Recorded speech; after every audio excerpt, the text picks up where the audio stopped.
We're extremely late today, again, because of me. So what, Buji?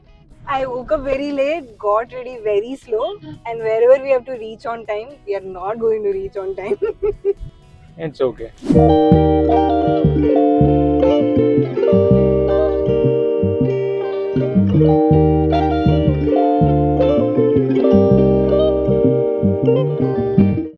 I'm going to tell you something today. Growing up, being late meant panic, meant someone would scream, it meant guilt. I always felt anxious. Today we are late and the world didn't collapse. And it will never.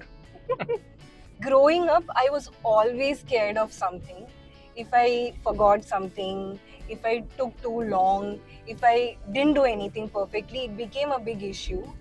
And I always felt anxious. Even a little delay meant I'm in danger or something. Even now you say sorry for small things. Yeah. But now everything is different. You know what's funny? Younger me would be panicking right now. Yeah, I can see that. But look at me now, I'm just fine, happy, laughing. Because nothing is on fire. Yeah, exactly. Nothing is on fire. Nobody is yelling. Nobody is making me feel small. We are late, we are late. If we miss it, we miss it. Yeah, our peace matters more. Aw. Hey kids, this is Mama and this is Dada. Today we are late again because of me. I forgot things and we had to go back. Guess what? Nobody shouted. Why should anybody? Yeah, but when I was growing up, being late felt like the end of the world. But I want you to know something. In this house, your safety will always be bigger than punctuality. Peace will always be bigger than pressure.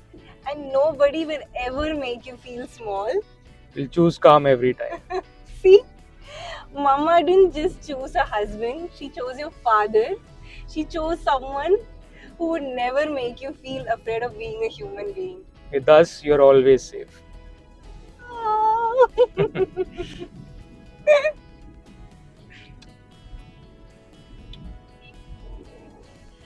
Also, I'm working on not being late. Work faster. Right. Yeah. You know what I've understood lately? Healing doesn't always look dramatic. Sometimes it just looks normal. It looks like laughing at small mess ups. It looks like not rushing your heartbeat. It looks like someone choosing patience when they could have chosen ego. I used to think strength was being perfect. Now I think strength is being gentle. And I'm really proud of the life we're building. Not because it's flawless, but because it feels safe. If one day our kids watch this, I hope they don't remember us as strict or scary or always right. I hope they remember that this house always felt light, that mistakes were allowed, that love was steady, and that calm was the loudest thing in the room. Bye.